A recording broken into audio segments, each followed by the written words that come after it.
Bienvenue au Bulletin des régions, une émission produite grâce à la collaboration de 20 télévisions communautaires autonomes associées à Cogeco. Bonne émission. Alors, qu'est-ce que ça évoque pour vous, le 5-10-15? C'est un espace absolument magnifique. C'était des belles professions dans ce temps-là? J'ai fait 40 ans, madame. Non. Je vois l'homme comme un arbre parce que l'homme prend racine comme l'arbre. Avez-vous l'impression qu'il y a une relève pour ça? Est-ce qu'il y a des gens qui vont pour pas que ça se perde? C'est cette année que ça vaut vraiment la peine de venir au marché public. Ça représente une belle tradition, en fait, qui est un peu un porte-bonheur pour les pêcheurs.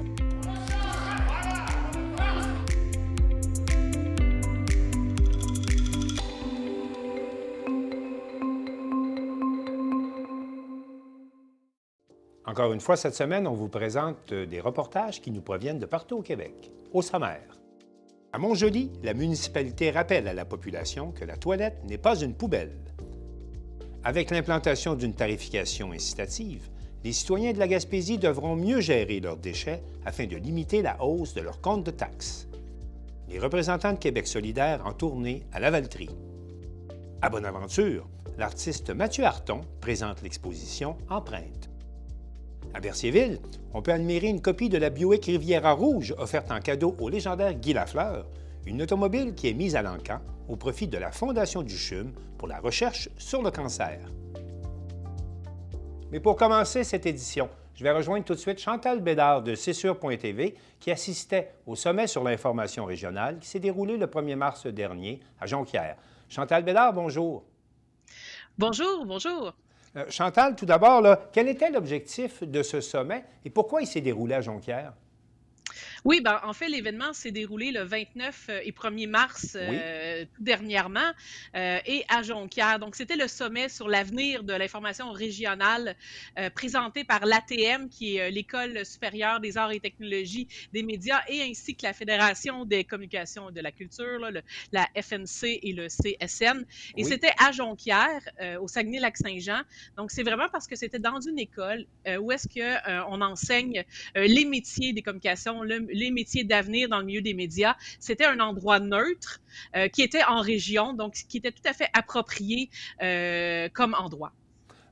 On parle souvent de crise des médias en région, mais est-ce que vous avez appris, dans le cadre de ce sommet, en quoi ça consiste, cette crise? Ben, en fait, l'objectif du sommet était vraiment de trouver des solutions, des pistes de solutions à la fameuse crise des médias.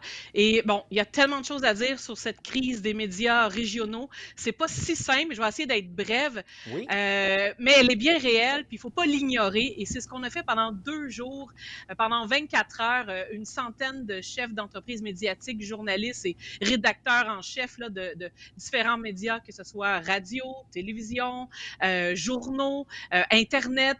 Et on doit le dire, c'est un enjeu de société qui concerne vraiment tout le monde. Mais il y a plusieurs enjeux. On va y aller morceau par morceau, mais c'est sûr qu'on a parlé un peu... oui. Je vous écoute. On a parlé de l'intégrité de la profession. C'était un enjeu que les gens avaient besoin de se rassurer. Le rapport qu'on entretient avec l'information et ses artisans. Il y a une perte de confiance généralisée dans plusieurs médias. On ne sait plus ce qui est de la vraie information, ce qui est crédible, ce qui est de la fausse information, les influenceurs, c'est-tu des journalistes? Donc, c'était une partie des enjeux, mais je dirais que c'était pas l'enjeu principal de la rencontre, mais vraiment le modèle d'affaires des médias en général, locaux, régionaux, qui est, je dirais pas le mot dysfonctionnel, mais en transition actuellement, dont, entre autres, la télévision communautaire, notre télévision, nous, c'est sur.tv, et c'est une des raisons pourquoi on voulait prendre part à cette grande rencontre. Qu'est-ce que vous avez appris des différents conférenciers? On en a vu quelques-uns à l'écran. De quoi les conférenciers sont-ils venus vous entretenir? Je dirais les conférenciers qui m'ont le plus déstabilisé d'une certaine façon, parce qu'on a appris des choses, mais il y avait une brochette de jeunes finissants de l'ATM qui étaient sur place, qui sont arrivés plus vers la fin de la rencontre, mais qui sont venus un peu nous dire ce qu'ils veulent, la place des jeunes dans le milieu des communications, comment qu'ils veulent consommer l'information, que ce soit médium tout confondu. Je dois avouer que j'ai eu, bon, je dirais un choc peut-être là, de génération, de la façon qu'ils veulent consommer, mais je me suis quand même amusée énormément avec eux. Je me suis prêtée au jeu, mais ça m'a quand même un peu déstabilisée. Mais ils veulent être informés, ils veulent, mais on leur a comme pas enseigné. Puis c'est ce qu'ils ont essayé de nous dire. On n'enseigne pas comment consommer des médias, de l'information. Ouais. C'est au cégep où est-ce que leur esprit s'ouvre et qu'on leur enseigne ça. Mais au secondaire et avant, très, très peu. Ils sont libres à eux et là, ils arrivent sur le marché un petit peu dépourvus. C'était le message qu'ils ont voulu nous lancer. Hey, pouvez-vous nous enseigner plutôt c'est quoi les médias locaux? On va essayer de le découvrir par nous autres mêmes. Ça faisait un peu, comme je dirais, un choc de génération. Effectivement. Puis est-ce qu'ils n'ont pas mentionné dans le courant de cette rencontre qu'ils se considéraient comme une génération angoissée ou une génération anxieuse? Effectivement, Face à toutes les nouvelles qu'ils ont là, autour d'eux et à leur avenir, bien sûr. Ben, c'était un message qui lançait on est bombardé d'informations de toutes parts et ça crée une anxiété. Alors, ils préfèrent se distancer de l'information et plutôt avoir de la consommation de l'information qui est plus divertissante. Mais c'était quand même des jeunes du cégep, là, fait qu'il faut quand même nuancer. Mais effectivement, il faut apprendre tout en s'amusant. C'est vraiment le message qui est ressorti de la demande des jeunes. Et ils veulent consommer sur des plateformes qui consomment déjà actuellement, qui sont principalement TikTok, Google, YouTube. Donc, ils recommandent que les médias soient plus présents ou utilisent ces plateformes pour les rejoindre? Effectivement, ils voudraient qu'on passe par ces plateformes-là. Qu'on soit d'accord ou pas, c'était une des demandes des représentants de la jeunesse qui étaient là, qui sont quand même des jeunes qui étudient en communication, en médias et qui vont être sur le marché du travail dans quelques mois, là. Mais une chose que je voudrais aussi parler là, au niveau de la crise des médias, au niveau des télévisions communautaires, puis ça, c'est un autre enjeu qui a été parlé après ça avec les autres conférenciers. Si on se concentre sur la télévision communautaire, c'est que un enjeu que nous, on vit de plein fouet, c'est sur la télé, c'est la grande déconnexion de la télévision traditionnelle câblée.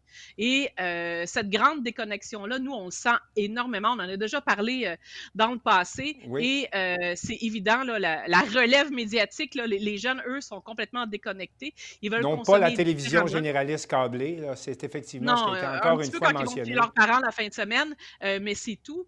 Mais le modèle d'affaires de la plupart des médias, des télévisions communautaires, est basé sur la télévision traditionnelle câblée.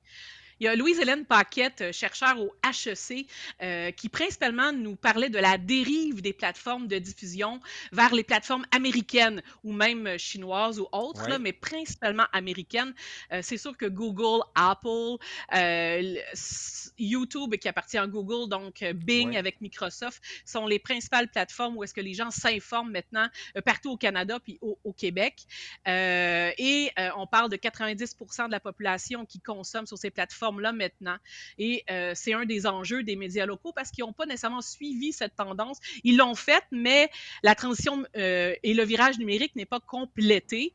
Il y avait quand même un point positif à ce niveau-là, parce qu'il y a une autre conférencière, Josée Otis, qui était vice-présidente analytique là, chez Cossette, qui nous explique le fait que les gens ont transféré sur d'autres plateformes, donc aussi les gens qui achètent de la publicité ont transféré sur les autres plateformes, ce qui est tout à fait normal parce que les gens suivent les consommateurs.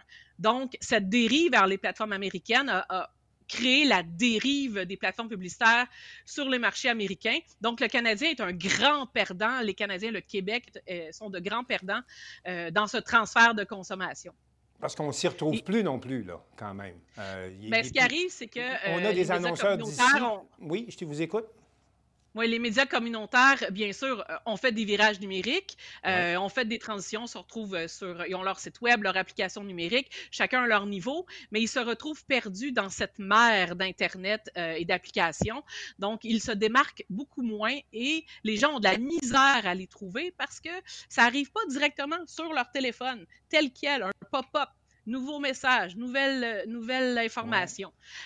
à moins qu'on passe sur des plateformes américaines comme Google ou YouTube. Mais encore une fois, c'est le modèle d'affaires qui est dysfonctionnel parce que, oui, on a accès à l'information, mais comment qu'on la finance ensuite?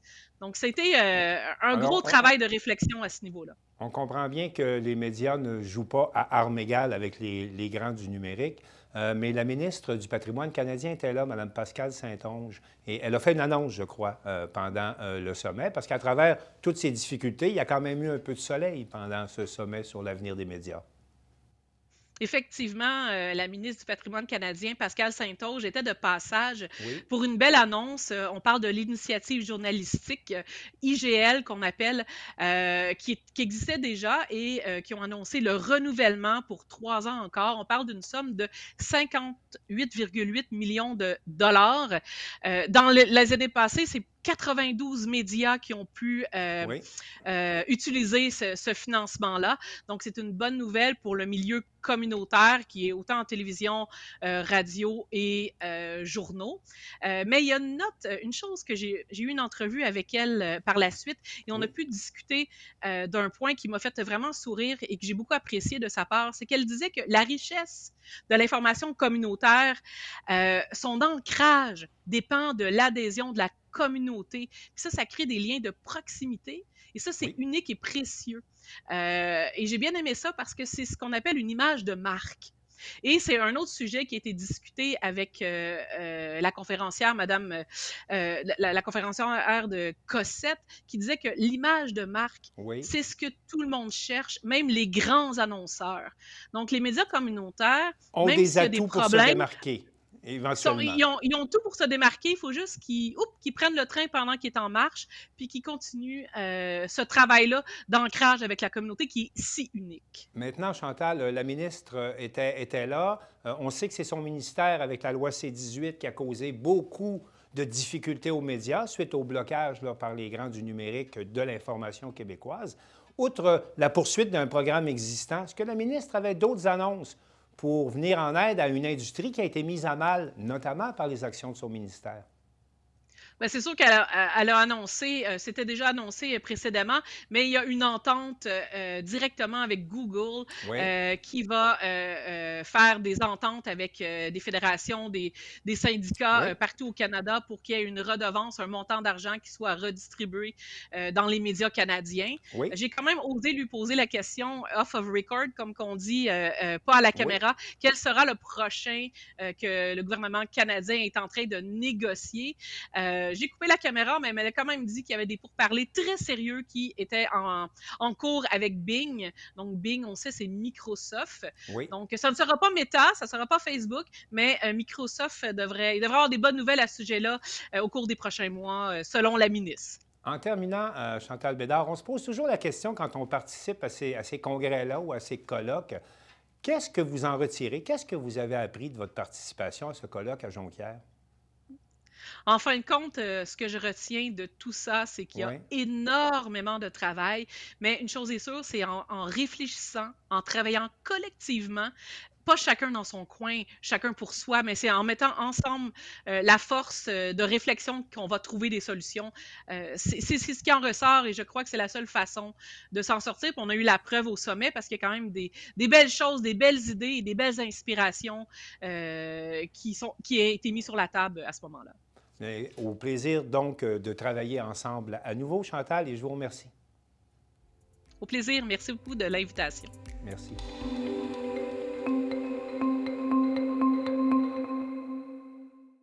La Ville de Montjoly peine à entretenir son réseau d'égouts parce que trop de citoyens prennent la toilette pour une poubelle. Mais attention, nous indique Marc Després de la TV Métis, la municipalité a les moyens de revenir à la source du problème et peut même imposer des amendes. Eh bien, on se trouve au garage municipal de Montjoly, bien entendu, parce que, bon, on a vu apparaître sur la page Facebook de la Ville de Montjoly 2 messages particuliers la semaine dernière concernant les toilettes. Ça peut sembler bizarre pour les gens à la maison, c'est qu'il y a une problématique depuis un certain temps, là. Le monde jette à peu près n'importe quoi dedans, là. Oui, effectivement, nous, on voit des choses qui se passent dans les égouts, là, des choses qu'on ne voit pas normalement, comme des condoms, des lingettes, des bouts de cigarettes, des feuilles de papier journal. On a vu des choses comme les lingettes désinfectantes. C'est populaire depuis le temps que le COVID est arrivé. Là. On s'est rendu compte qu'il y a eu beaucoup de gens qui l'utilisent, mais ils savent pas qu'il ne faut pas qu'ils mettent ça dans les toilettes. Fait que là, on veut sensibiliser les gens pour éviter de faire ça. Puis justement, ça nous donne des problématiques au niveau de notre réseau. Ça bouche les entrées de service des gens. On va intervenir, mais on se rend compte que ça va plus loin après ça. Il y en a d'autres, il peut y en avoir 3, 4 dans la même rue qui font la même chose. Fait qu'à un moment donné, ça s'étire en aval du réseau, puis ça amène des refoulements majeurs parfois. Ça peut amener jusqu'à des gros problèmes dans les rues complètes. Là. Fait que nous, on veut éviter ça pour que les gens soient conscients que ça peut emmener, qu'est-ce qu'ils font, l'impact de ça. Fait qu'on veut qu'ils prennent connaissance que la seule chose qu'on a dans les toilettes, c'est nos besoins. C'est nos besoins. Tout ce qui est organique peut y aller, mais pas plus que ça. Les produits chimiques, la même chose. Les médicaments, tout ce qui touche les cheveux, toutes ces choses-là. Ça a l'air banal des fois, mais ça bouche des pompes. On a des problèmes avec les stations de pompage à ce moment-là. Ça permet d'arrêter les postes de pompage. Ils deviennent en trop plein, puis à un moment donné, ça s'en va au fleuve, puis c'est pas traité. Fait qu'il faut éviter ça à tout prix. Fait que c'est ça. C'est pour permettre les gens de comprendre qu'est-ce qui touche là. C'est pas de mettre ça dans la toilette. C'est pas fait pour aller non plus mettre des bris alimentaires, ces choses-là. On veut mettre ça dans le compost. On veut juste que ça cesse parce qu'on est en train de courir après des endroits qu'on n'avait jamais vus avant. Fait qu'on essaie de faire de la sensibilisation directement sur certains citoyens où il y a une problématique particulière, on les avise. On les avise, mais si le problème se perdure dans le temps, on peut aller même chercher des amendes. Là. Fait que, on veut pas aller là, mais on veut que les gens comprennent qu'effectivement, c'est leur responsabilité d'éviter tout ça. Parce que peut-être certains citoyens vont se dire, bon, je mets ça dans ma toilette, ils ne seront pas capables de me retracer, de dire que c'est moi qui fais ça. Mais... Non, c'est pas vrai. Nous, on peut aller remonter loin, on peut aller jusqu'au citoyen qui est en problème. Là. On va jusqu'à temps qu'on trouve. Là. En ce moment-là, on nettoie, on vérifie avec des caméras, on peut aller voir l'entrée d'eau directement par la rue, sinon on rentre par les clean-out des maisons pour aller voir. Et à ce moment-là, bon, est-ce que c'est une problématique qui est récente ou on la remarque de plus en plus depuis un certain temps? Ça a toujours existé. C'est sûr qu'il y a dans une ville, c'est grand, il y a plusieurs gens. La plupart des gens ne font pas ça, mais ça dépend des endroits particuliers. Je pense que c'est de l'information. C'est là qu'il faut aller chercher la clientèle qui n'a pas cette formation-là. On va donner des communiqués, on va mettre des accroche-portes aux besoins aux résidences qu'on s'est rendu compte qu'il y a des problématiques particulières. Quand les préposés travaillent dans le réseau d'égout puis se rendent compte des choses, on va aller jusqu'à là, dans les prochaines semaines, pour essayer au moins d'avertir dans le sens du mot, sans donner une infraction, mais on dit, vous êtes en infraction, on a vu quelque chose dans le réseau, on demande de faire attention à ça, puis prendre position là-dessus là, pour éviter que le problème perdure. Qu'est-ce qu'on fait quand c'est un bloc où il y a plusieurs logements? Est-ce qu'on peut... On avise le propriétaire, fait qu'on demande au propriétaire d'aviser ses locataires. À ce moment-là, c'est sa responsabilité de faire le tour de ses locataires. Fait que c'est de cette façon-là qu'on intervient normalement. Et parce que ça a un coût, tout ça, là, parce que nettoyer, prendre le temps, le temps de l'employé municipal. Oui, tu sais, notre temps, c'est pas un luxe. Hein. On veut l'investir là, comme il faut à bonne place. On veut l'entretenir. On a des équipements pour le faire. On veut laisser les employés travailler dans le régulier, c'est-à-dire le nettoyage normal. Mais si on passe notre temps à aller 2-3 fois dans la semaine pour aller surveiller nos réseaux qui sont problématiques, c'est qu'on vient qu'on ne travaille plus dans les endroits normaux, où ce qu'ils ont besoin aussi. Il y a d'autres endroits qui en ont besoin. Mais ça coûte le salaire, ça coûte la machinerie qui travaille là. C'est sûr que si, mettons, on envoie des amendes, bien, les frais inhérents à la cause là, pour remédier au problème, ça peut aller jusqu'à aller facturer les camions vacuum, là, ces choses-là. Il faut que les gens comprennent que ça coûte cher. Un vacuum, là, quand ça arrive dans la rue, là, ça va vite dans une journée. Ça peut coûter 4 à 5 000 une journée. Et en plus, ben, c'est le compte de taxe du citoyen qui est affecté en bout de ligne. Exactement. Fait qu'on est tous là, on écope tous les gens. Là. Entre mots, là, on est là pour voir ce que ça fonctionne bien, puis éviter justement que ça continue. On aimerait que les jeunes prennent conscience de tout ça. Donc, il y a effectivement, à la Ville de Montjoly, un règlement qui concerne vraiment cet item-là. Oui, le règlement, il existe, ça fait plusieurs années. C'est la gestion des eaux. Là-dedans, on mentionne beaucoup d'articles au sujet des contaminants, les déchets, les produits chimiques, ces choses-là. Fait que c'est tout là. Fait que quelqu'un qui veut savoir s'il a le droit ou pas de rejeter quelque chose, c'est tout marqué là-dedans, c'est clair. Puis quand on se réfère à des amendes, bien, c'est avec ces articles-là. C'est sûr qu'on préconise sûrement pas la dénonciation. Par contre, si quelqu'un se rend compte que son voisin ou même un membre de sa famille exagère ou contrevient, est-ce qu'il peut vous appeler à ce moment-là? Nous, là, on va intervenir, on va faire la sensibilisation. On va discuter avec le citoyen, mais on va juste lui dire de ne pas faire ces choses-là. C'est quoi qu'il a fait, puis on veut savoir ce qui se passe dans le réseau, c'est sûr. C'est un exemple, quelqu'un qui fait de la peinture puis nettoie ses pinceaux de peinture à l'huile à l'intérieur de l'évier, c'est pas légal, en d'autres mots. Il n'y a pas rien qui devrait aller là. C'est seulement de l'eau grise, l'eau de vaisselle, l'eau de toilette, puis c'est tout. Là. Parce que aussi, il y a un item aussi que souvent les jeunes pensent que c'est banal, mais la graisse d'aliment, ça, c'est mortel. Là, parce... Entre autres, oui. Le bacon le matin, là, la poêle pleine de graisse de bacon, il y a beaucoup de gens qui font ça par habitude. Pire chose à faire. Tu encrasses un peu ta conduite, un peu comme des artères d'un être humain là, qui a du cholestérol. C'est la même chose. Fait qu'il faut éviter ça. Aussitôt que ça revient à la température normale, température ambiante, ça dépose une cire, une graisse autour des tuyaux, puis ça colmate. On voit ça souvent. Et aussi, on parle beaucoup de la toilette, mais c'est la même chose pour l'évier et le bain, là, j'imagine. On peut juste installer une petite grille là, pour recueillir les cheveux, etc., puis ça fait la job à bon québécois. Tout à fait. C'est un bon truc pour éviter justement que les cheveux et ces choses-là aillent vers l'égout, en trois mots. Donc, ce qu'on demande aux citoyens aujourd'hui, c'est de faire attention, puis c'est des petits gestes là, qui prennent quelques secondes, mais qui peuvent faire une méchante différence. Oui, exactement. Il y a ça, puis en même temps, mais économiser l'eau autant que possible. C'est éviter d'ouvrir le robinet, puis je prends l'occasion pour, justement, on s'en va vers un programme d'économie d'eau. Là. On va sensibiliser les gens aussi dans les prochaines semaines au niveau de la consommation de l'eau potable, justement, pour éviter, justement, de gaspiller l'eau. Puis en même temps, penser à quoi est-ce qu'on met dans nos toilettes. Et bon, on pense aux citoyens, mais c'est la même chose pour les commerçants aussi. C'est tout le monde, c'est tout le monde. Quelqu'un qui a une entreprise, une épicerie, n'importe quoi, tu ne peux pas envoyer quoi que ce soit dans un égout. Il y en a qui enlèvent, mettons qu'ils nettoient un plancher à l'eau, puis que tout le sable se retire dans le drain de plancher. Faites attention à ça, c'est pas supposé aller là. Ça s'en va dans le drain, ça s'en va quelque part après. Ça va même boucher vos installations. C'est pas bon pour ça. Puis de deux, ça va aller plus loin dans le réseau.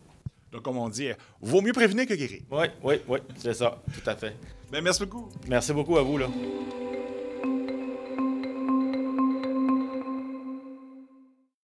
En Gaspésie, la Régie intermunicipale de traitement des déchets implante une tarification incitative, nous rapporte Jean-Denis Laperrière de la télévision du Rocher-Percé. L'exercice de caractérisation des matières qui se retrouvent au lieu d'enfouissement technique de Gaspé a révélé que 65 des matières qui y sont envoyées auraient dû se retrouver au recyclage, au compostage ou à l'écocentre. Afin de diminuer ce nombre, qui entraîne des coûts plus élevés pour le transport et l'enfouissement, la Régie intermunicipale de traitement des matières résiduelles de la Gaspésie implantera de façon progressive une tarification incitative. Avec Laurent Gélina, chargé de projet, on discute de cette nouvelle tarification ainsi que de la nouvelle grille tarifaire des écocentres. Bonjour. Bonjour, Jean-Denis. Ça va bien? Très bien, toi? Oui, merci. Avant de parler de la grille tarifaire, il y a aussi quelque chose qui rentre, qui va être effectif cette année, c'est la tarification incitative. C'est quelque chose qui a été discuté au mois de janvier l'an passé. Parle-moi un peu de ça. Oui. Pourquoi on en est rendu à la tarification? Oui, bien, tout à fait. Bonne question. Donc, la tarification incitative, c'est un mode de tarification qui va remplacer la tarification actuelle pour la gestion de matières résiduelles. Donc, quand vous payez le compte de taxes, vous payez un montant pour l'eau, vous payez un montant pour les taxes en général, puis il y a un montant associé à la gestion de matières résiduelles. Donc, le montant associé à la gestion de matières résiduelles, pour l'instant, c'est le même pour tout le monde. Hein, tant que il y a un logement chez vous, vous payez le même tarif pour tout le monde. Là, ce qu'on veut faire avec la tarification incitative, c'est d'avoir une tarification qui est modulable selon l'utilisation que vous faites de votre bac à déchets. Donc, plus vous sortez le bac à déchets souvent dans l'année, plus la taxation va être élevée. Donc, il va y avoir un tarif de base qui va inclure un certain nombre de levées. Puis, suivant ça, si vous dépassez ce nombre de levées de base, à ce moment-là, il va y avoir des frais supplémentaires pour chaque levée occasionnée. On parle seulement du bac vert. Oui. Est-ce que c'est déjà décidé le nombre de levées ou vous êtes en cours de décision pour savoir de quelle façon vous allez l'appliquer? C'est en cours de décision. Là, ce qui était prévu initialement, c'était 12 levées par année. Donc, en moyenne, une levée par mois de bac à déchets. Donc, si ça dépasse une levée par mois, là, à ce moment-là, il y a un tarif supplémentaire qui va s'ajouter. Cependant, c'est ça, il est question aussi que peut-être ce soit revu. L'idée, c'est d'avoir le même revenu global aussi là, avec les taxes que si on n'appliquait pas la tarification incitative. L'idée, c'est vraiment d'encourager les bons comportements. Donc, les gens qui font des efforts, qui font un bon tri, qui utilisent activement le bac de compost, le bac brun et le bac bleu pour le recyclage, ces gens-là, on souhaite les encourager. Donc, si vous utilisez le bac brun et le bac bleu, forcément, vous allez réduire la quantité de matière que vous allez mettre au bac à déchets. Donc, vous allez pouvoir réduire le nombre de levées aussi du bac à déchets. Donc, c'est ce comportement-là qu'on souhaite encourager par la tarification incitative. Là, qu'est-ce qui était prévu? On souhaitait l'implanter dès cette année, donc dès janvier 2024. Cependant, pour des problèmes techniques, on ne peut pas l'implanter tout de suite, donc c'est reporté d'1 an. Donc là, cette année, on vous rappelle que c'est toujours en cours, la tarification incitative, ça s'en vient.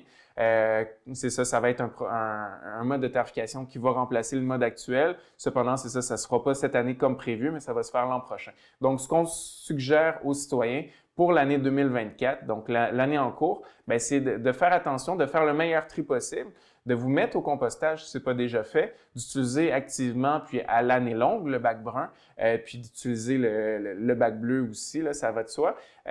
Puis donc, pour faire attention, parce que les données de cette année, donc le nombre de levées de bac à déchets qui sont enregistrées à votre adresse actuellement, ça va compter pour la tarification l'an prochain. Donc les données sont déjà cumulées actuellement, puis ça va servir pour la taxation l'an prochain. En ce moment, vous l'avez dit, ça passe sur le compte de taxe municipale. Oui. Cette tarification-là, comment elle va être...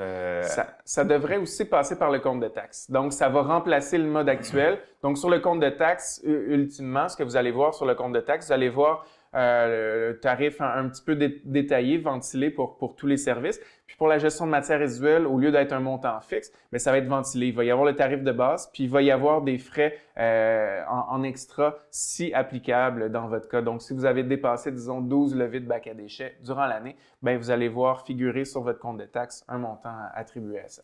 Est-ce que cet extra-là, est-ce qu'il va être appliqué? Admettons, vous allez commencer la tarification en 2025. Que vous avez dit, est-ce que ça va être appliqué pour le compte de taxe 2026 ou vous parliez que, vous allez déjà compter le nombre de levées, ce qu'on va avoir fait pour 2024 plutôt, oui, va être ajouté au compte de taxe 2025? C'est probable, c'est vers ça qu'on tend pour l'instant. Donc, on souhaite que ce soit implanté sur le compte de taxe en 2025. Donc, dès le compte de taxe de janvier ou février 2025, on souhaite que ce soit inclus là-dessus. Donc, pour l'instant, c'est ça. On souhaite aussi, ce que je n'ai pas mentionné, on souhaite encourager les bons comportements. Donc, les gens qui participent activement aussi au compost, au recyclage, ils pourraient voir aussi leur compte de taxe diminuer un peu.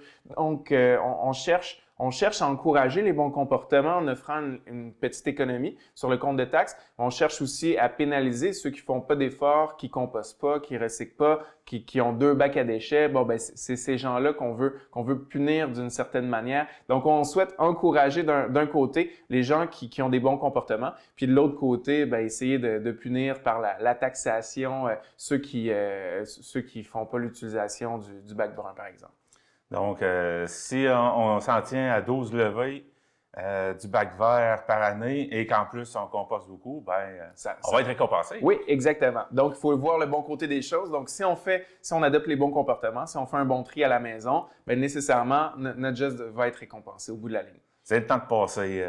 C'est le temps de se dompter un peu. Oui, c'est ça. Exactement. On va passer aux écocentres. Oui. Il y a des changements qui s'opèrent cette année. Oui. Comme par exemple une nouvelle grille tarifaire, puis aussi le retour aux limites, qu'on pourrait dire. Là. Les limites de quantité, exactement. Donc, on vient tout juste, la MRC vient tout juste d'adopter la nouvelle grille tarifaire pour 2024. Donc, ça a pris effet à partir du mois de février. L'an dernier, c'est ça, on avait aboli, la MRC avait souhaité abolir la limite de quantité pour les citoyens parce que chaque adresse résidentielle avait droit à une certaine quantité de matière apportée aux écocentres par année.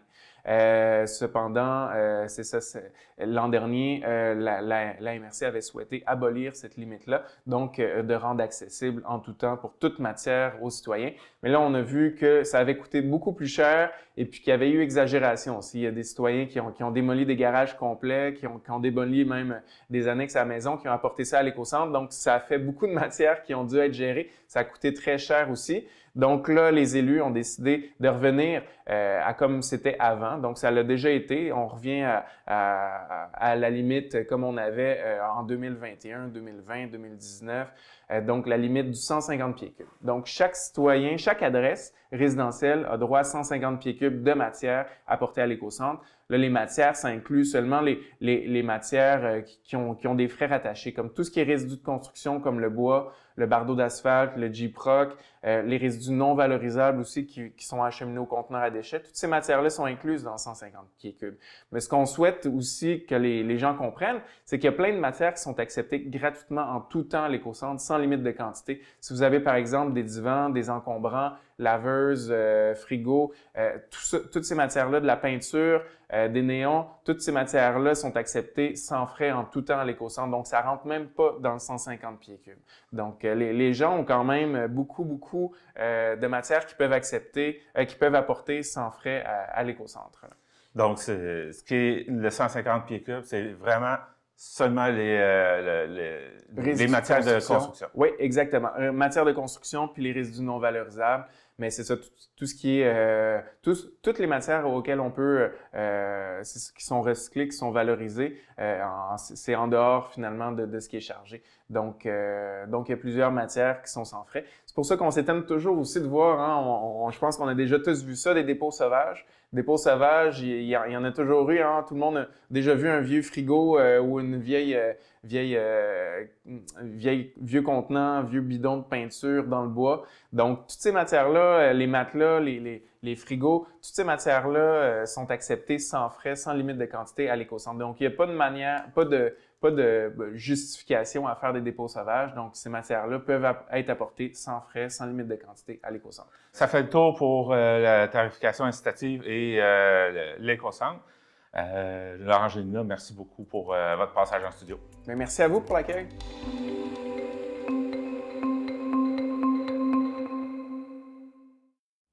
J'accueille maintenant Danny Bérubé de CTB-TV pour faire le tour des actualités de la région. Danny, bonjour. Bonjour, Martin. Danny, tout d'abord, abordons la question de la tournée de Québec solidaire qu'ils étaient dans la Naudière à Lavellerie dans le courant de la semaine dernière. Comment ça s'est passé, Danny? Effectivement, tu as bien raison, puis ça s'est très bien passé, soit dit en passant. C'est un début pour cette fameuse tournée des régions. Et ça a débuté ici du côté de Lavaltrie, où on recevait Mme Ruba Gazal, qui est députée de Mercier à Montréal. Elle était accompagnée de la porte-parole de Québec solidaire, Mme Émilise Lessard-Terrien. Il faut savoir, Martin, qu'ils font 2 tournées en même temps. Depuis l'automne dernier, bien, ils se promènent un peu partout au Québec parce qu'ils veulent écouter, ils veulent entendre ce que les gens des différentes régions ont comme préoccupation.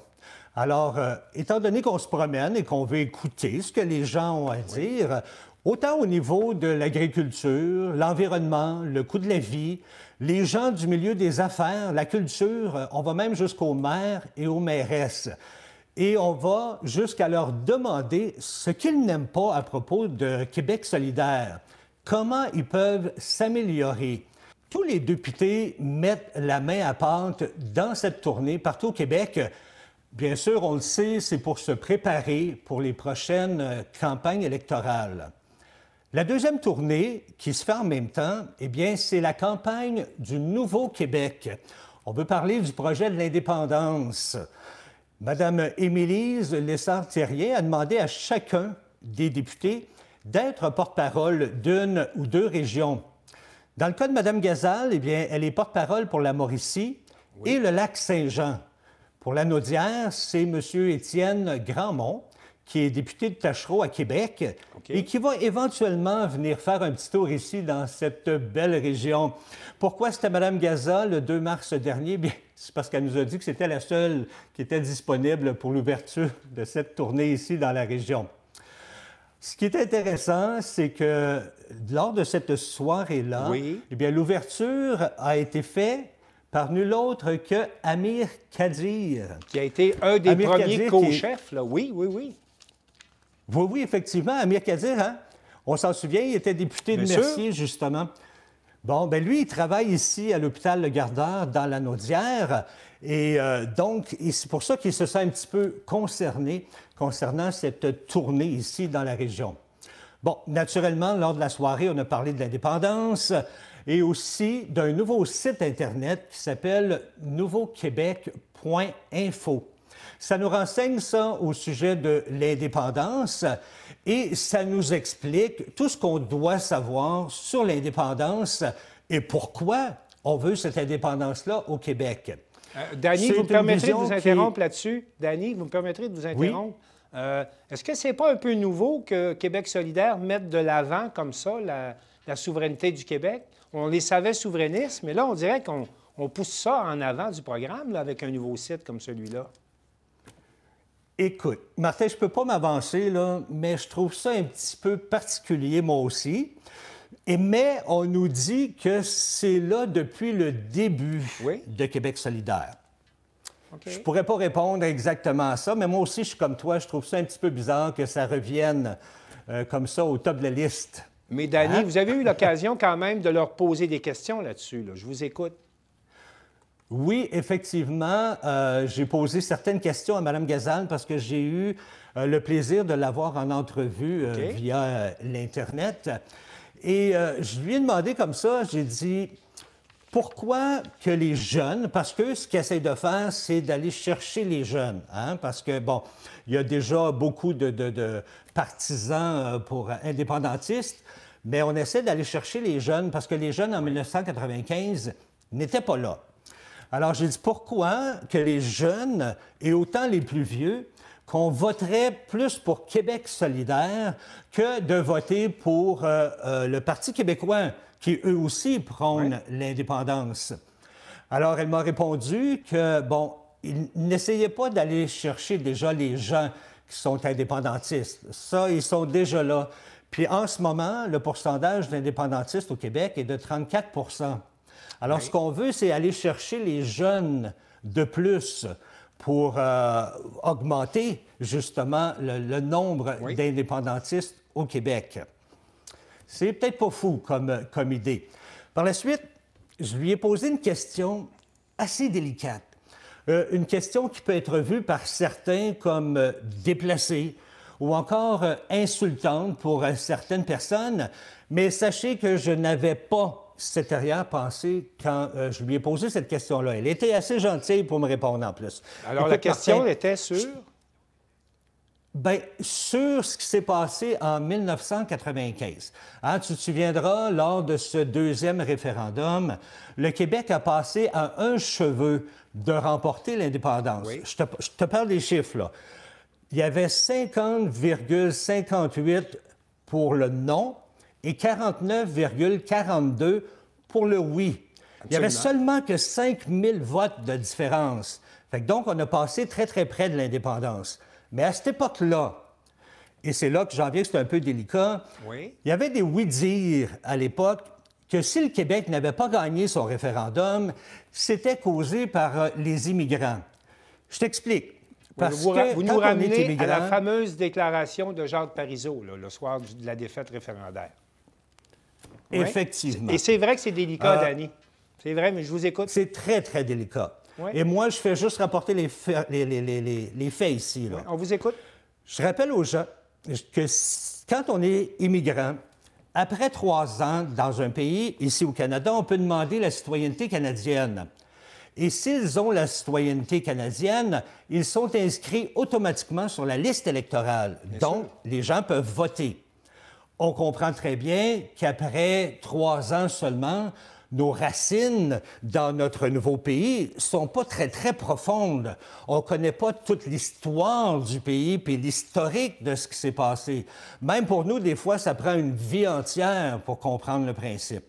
Alors, je vous ramène maintenant en 2024, et c'est la question que je lui ai posée. Oui. J'ai dit maintenant que l'immigration est en forte hausse en ce moment au Canada et encore plus au Québec. Hein? On le voit, on en parle souvent à la télévision. Alors, vous n'avez pas peur que si on avait un référendum aujourd'hui, que l'histoire se répète?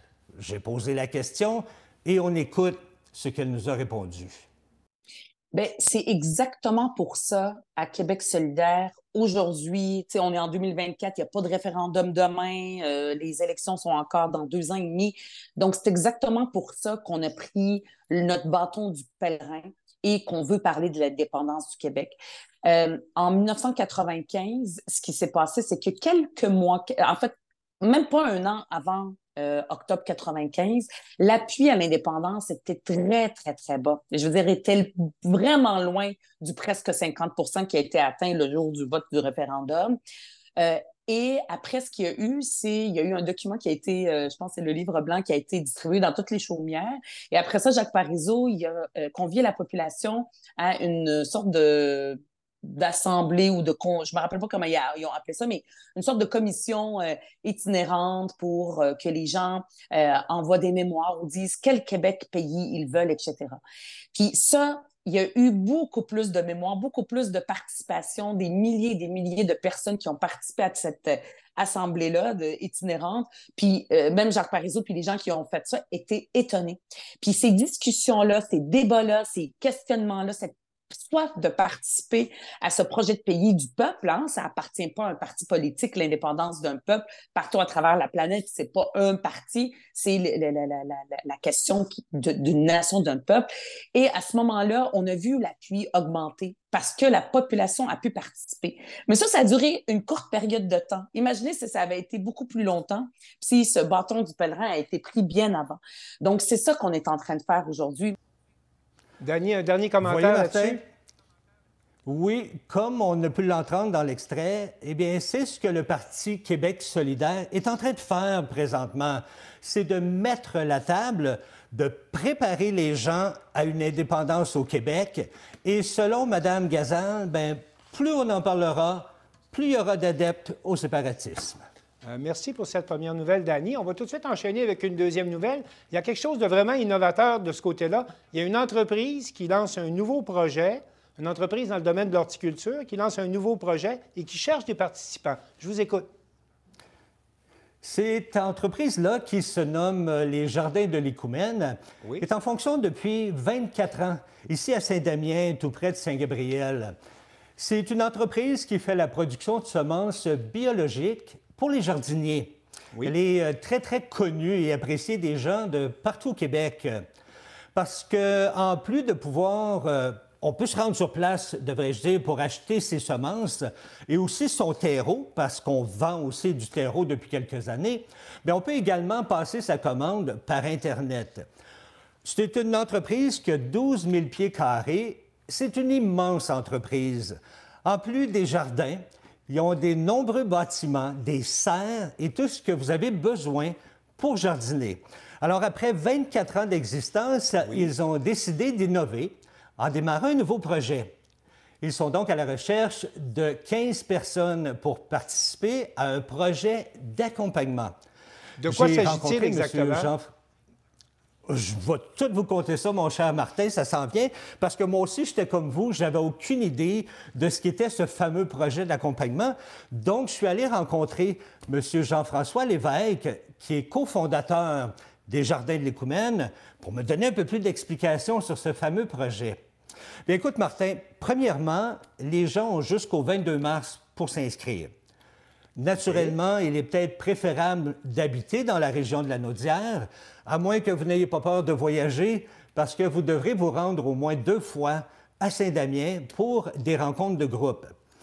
On va offrir à ces 15 participants une trousse d'une valeur de 300 $. Bon, il y a des semences, il y a des tamis, il y a des tapis chauffants, tout ce que vous avez besoin pour ce fameux projet qui va durer du mois d'avril jusqu'à la fin mai.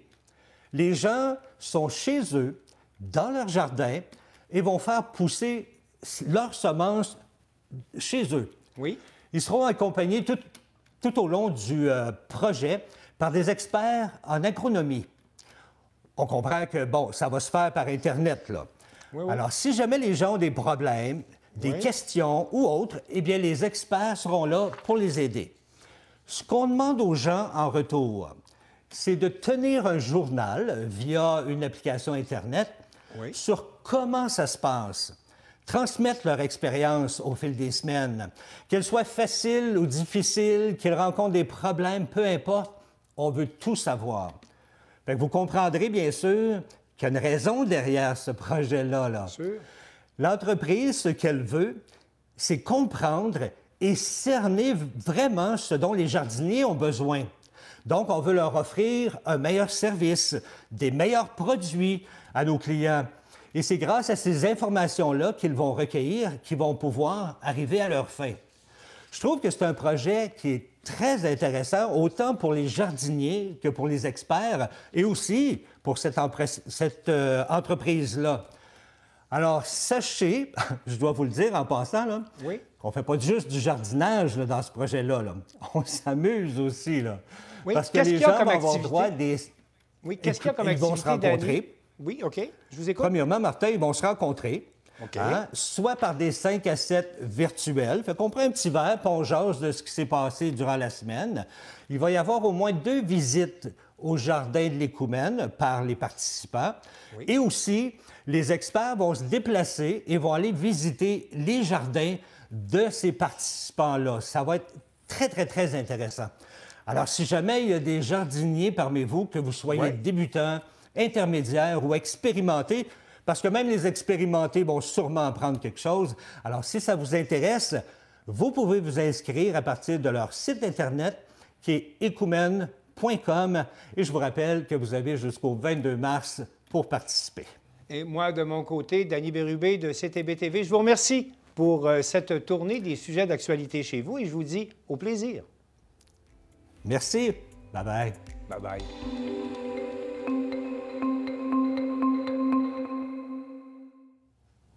L'exposition Empreinte se déroule jusqu'au 30 avril prochain à la Bibliothèque de Bonaventure. Un reportage de Télélag. Mathieu Harton nous transporte dans son univers artistique à travers son exposition Empreinte, qui a lieu jusqu'à la fin du mois d'avril à la Bibliothèque Françoise Bugeaud de Bonaventure. Mathieu Harton, je suis résident de Saint-Siméon de Bonaventure. Alors, c'est moi qui ai la chance d'exposer à la Bibliothèque François Bugeaud du mois de février jusqu'à avril. Je suis un artiste en art visuel, multidisciplinaire quand même. Je touche à la poésie, le slam. Je suis aussi DJ de danse libre. Le titre de l'exposition qui se déroule à la Bibliothèque de Bonaventure, c'est « Empreinte ». En fait, je suis allé sélectionner des œuvres que j'ai faites dans les 6 dernières années, avec aussi des empreintes de textes, de poésie. Fait que chaque œuvre est accompagnée d'un fragment, d'un extrait de texte que j'ai écrit. J'aime me réfugier là où la mort et la vie ont la même importance. J'allais piger dans les cahiers d'écriture, puis je me suis amusé à essayer de voir s'il y a des textes qui, selon moi, résonnaient avec des toiles.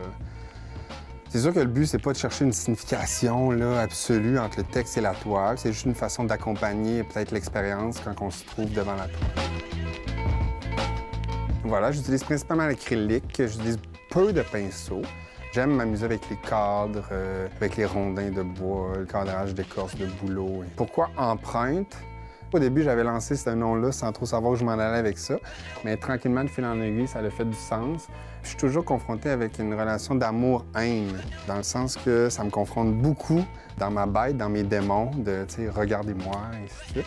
Alors, empreinte, c'est une façon de dire que finalement, notre intérieur cherche souvent à laisser une trace de notre vie. Et empreinte, finalement, c'est de quoi d'éphémère. Fait que les tableaux que j'expose, c'est une façon de dire que ça a été des moments vécus pour moi et c'est des empreintes de courts moments. Fait que c'est une façon d'enlever un peu de l'importance au résultat, à la toile, au rendu final, de se concentrer sur finalement qu'est-ce que le moment, qu'est-ce qui est resté de ce moment-là. Si vous avez la chance de vous déplacer, j'ai des toiles très différentes. J'aime ça me déstabiliser puis de me promener d'une énergie à l'autre. On peut être devant une toile et finalement le titre de la toile de 5-6 lignes. On me demande souvent de parler de mon processus puis de ma démarche, puis souvent je vais répondre par « je joue ». C'est un peu cliché, mais c'est ma façon de faire du déni. Je suis habité par l'imposteur, le rôle de l'imposteur. Alors, moi, ma façon, c'est que je joue avec la peinture. Dans la dernière année, j'ai commencé à jouer avec les ballons. Je me suis amusé à commander des ballons. Le plastique, qui est une matière qu'on n'aime pas, qu'on déteste, c'est une façon de dire est-ce qu'on est vraiment plus écologique qu'on essaie de le laisser paraître? C'est ma question. Fait que je m'amuse avec des ballons, puis je trippe à tisser, tresser des ballons avec de l'écorce de bouleau, qui est des matières qui n'ont peut-être jamais rentré en relation, mais je m'amuse avec ça. Dans la toile que vous voyez en ce moment, je laisse aussi l'ouverture de la balloune où on peut gonfler la balloune ou ainsi de suite. Fait que toute l'idée de fête aussi. Déplacez-vous, venez voir, oubliez mes mots, puis laissez-vous porter par la peinture et les courts textes qui les accompagnent.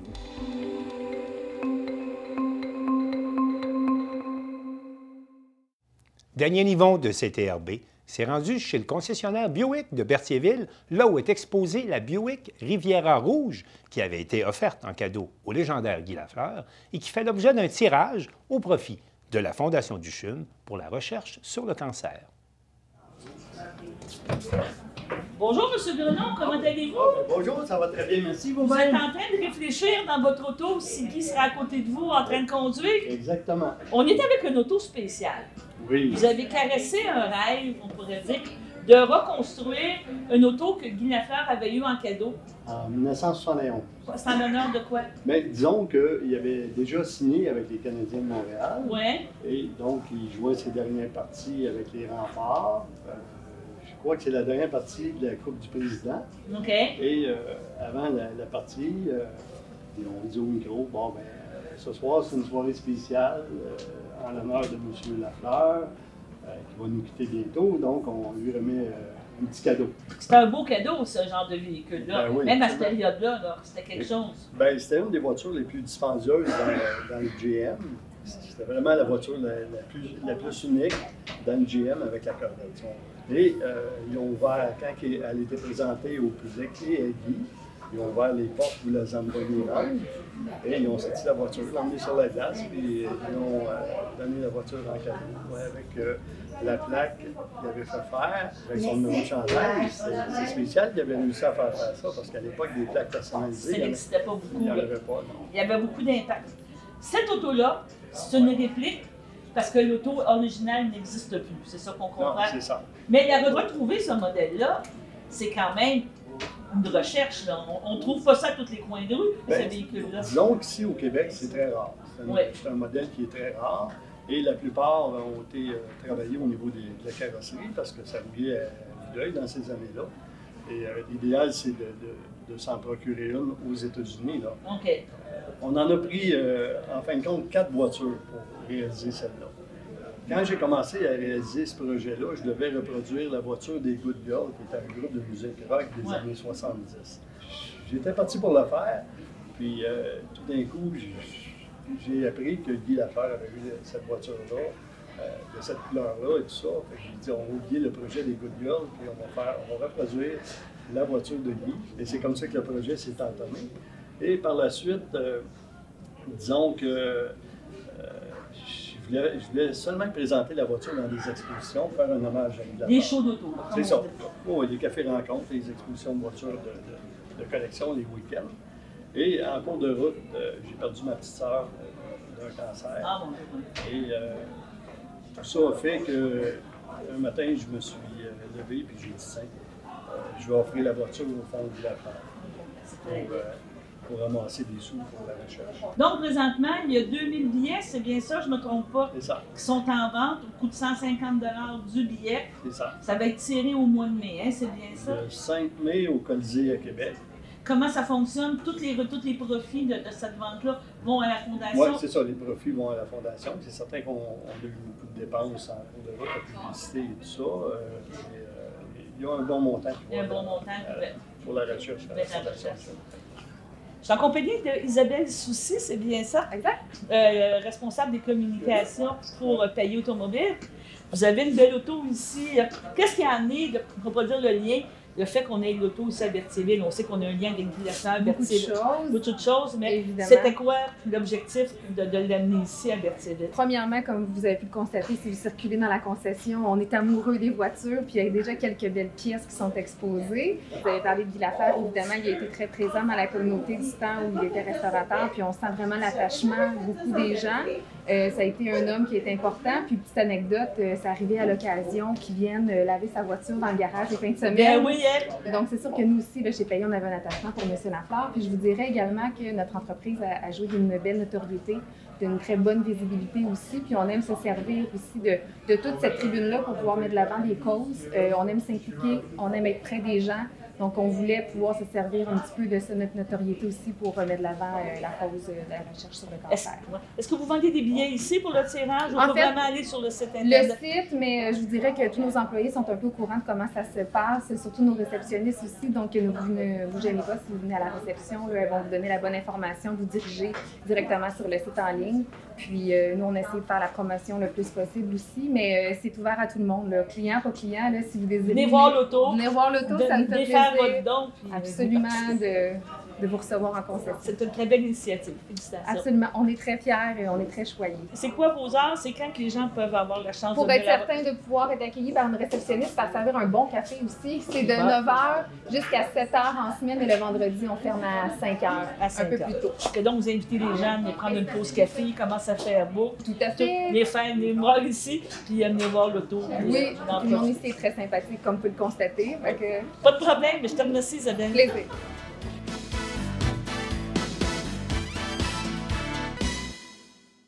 C'est tout pour le Bulletin des régions cette semaine. On espère que ça vous a plu. Je remercie toutes les stations de télévision participantes et je vous dis à la prochaine.